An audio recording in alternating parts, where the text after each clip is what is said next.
Bonjour à vous les terminales, on va se retrouver aujourd'hui avec un nouveau chapitre de chimie, qui va être notamment important, si vous continuez en physique-chimie évidemment l'année prochaine et si vous continuez en STAPS ou en biologie, parce que vous allez voir qu'il y a des notions que vous verrez, l'année prochaine. Allez, on se lance, alors on va le faire par étapes, hein, ce chapitre-là. Vous allez voir, hein, on va alterner les parties de cours, hein, où je vous explique les choses qu'il faut que vous connaissiez, et puis les activités que vous ferez vous-même sur le bouquin. Donc le but du jeu, vous allez voir, ça va être comment est-ce qu'on peut faire pour représenter des molécules. Donc vous savez faire déjà un certain nombre de choses, hein. On va regarder ça dès à présent. Vous connaissez, j'imagine, donc les formules brutes, hein, d'une molécule. Bon, c'est la formule la plus simple, hein, où on note uniquement le type d'atome qu'il y a dans la molécule et leur nombre. Vous avez les formules développées, où là on va noter les liaisons entre les molécules, donc ça commence à être déjà un peu plus intéressant. Formule semi-développée, où rappelez-vous, on simplifie la formule développée en enlevant tout ce qui est liaison avec de l'hydrogène. Pourquoi? Parce qu'en fait, hein, on sait que l'hydrogène c'est une seule liaison, donc au final, il n'y a pas forcément besoin de les noter sur une représentation.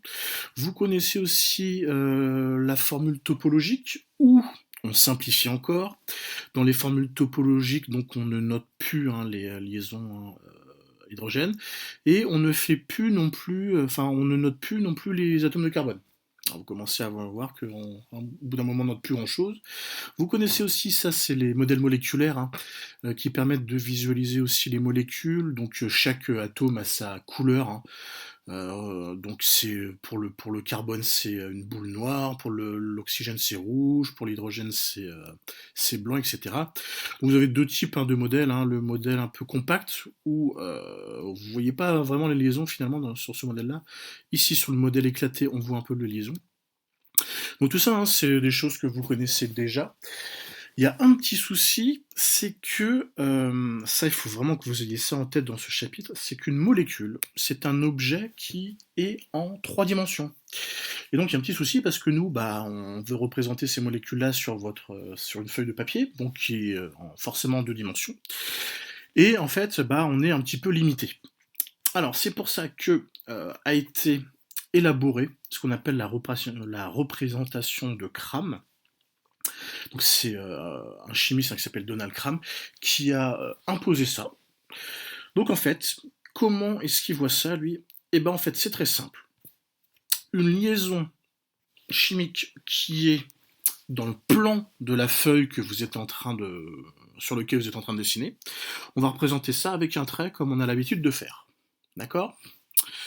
Une liaison qui vient vers vous, comme ici l'hydrogène en fait, hein, l'hydrogène ici, l'hydrogène vient vers vous. Donc la liaison CH ici n'est pas dans le plan mais elle vient vers vous. Et on va représenter ça avec une sorte de flèche comme ça pleine. Et puis une liaison qui va vers le fond de votre écran, ou le fond de la feuille, on va représenter ça avec des petits pointillés ici.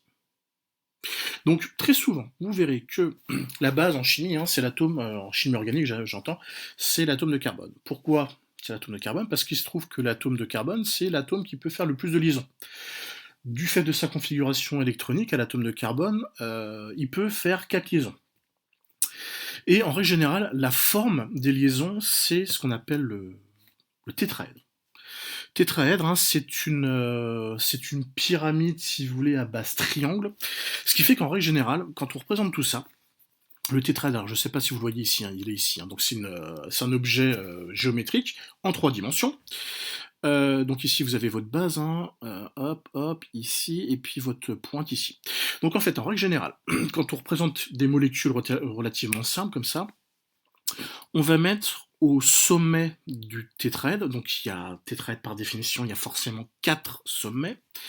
Donc on met en fait au sommet des tétraèdres chaque constituant, hein, chaque atome ou chaque groupe d'atomes. Donc ici votre CHO ici, le CH3 ici, le H ici, le H ici. Et puis en fait, hein, on considère que votre atome de carbone, il est au centre du tétraèdre.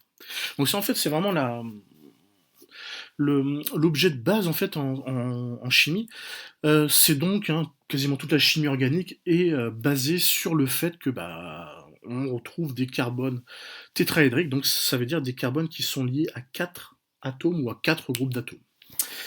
Et donc, tétraèdre, c'est un objet en 3 dimensions, et pour le dessiner en 2 dimensions sur votre feuille, on est obligé d'adapter tout ça. Le truc qu'il va falloir que vous appreniez par cœur, en fait, c'est le truc suivant. Alors, on a souvent l'habitude de dessiner exactement comme ça. Votre carbone ici au centre, hop. Ici, la liaison vers le haut, c'est dans le plan, donc très plein. Ici, la liaison ici, c'est dans le plan très plein. Vous noterez ici, je ne l'ai pas noté ici, mais vous le verrez ça plutôt l'année prochaine, c'est qu'en fait, hein, dans un tétraèdre, il y a un truc un peu particulier aussi, c'est que les angles entre chaque liaison sont les mêmes. On s'aperçoit ici que l'angle, en fait, il fait 109 degrés. Bon, quand vous représentez comme ça, une molécule avec la représentation de Kram, vous amusez pas à calculer, à mesurer un angle de 109 degrés, on s'en fiche. Par contre, hein, il faut vraiment que vous me fassiez un angle qui ressemble, en fait, si vous voulez. Hein. Donc c'est au-delà des 90 degrés, puisque c'est 109 degrés.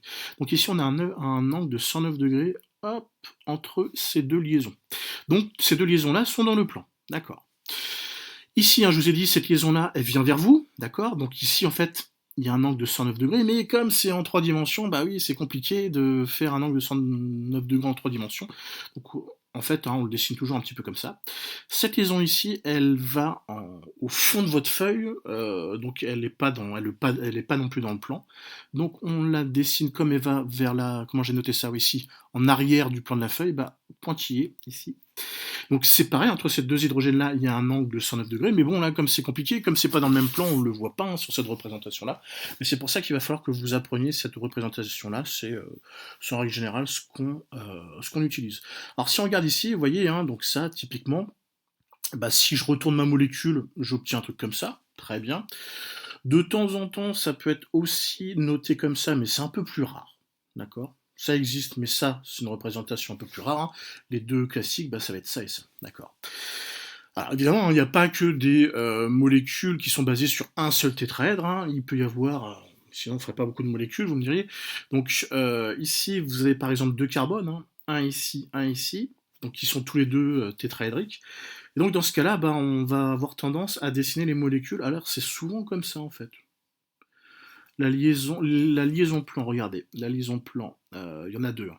Ici et ici. En général, on les fait vers le haut. Donc là, ici, vous voyez, j'ai bien un angle de 109 degrés comme ça. Liaison vers l'arrière, liaison vers l'avant de la feuille.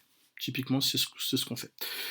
Ici, c'est une représentation ici qui existe. D'ailleurs, c'est peut-être celle-là qui est la plus facilement trouvable en fait dans la réalité. On peut dessiner aussi comme ça un peu plus rarement, donc tout ça, ça existe. Allez, je vous laisse faire l'activité de page 257 et on fera la suite plus tard.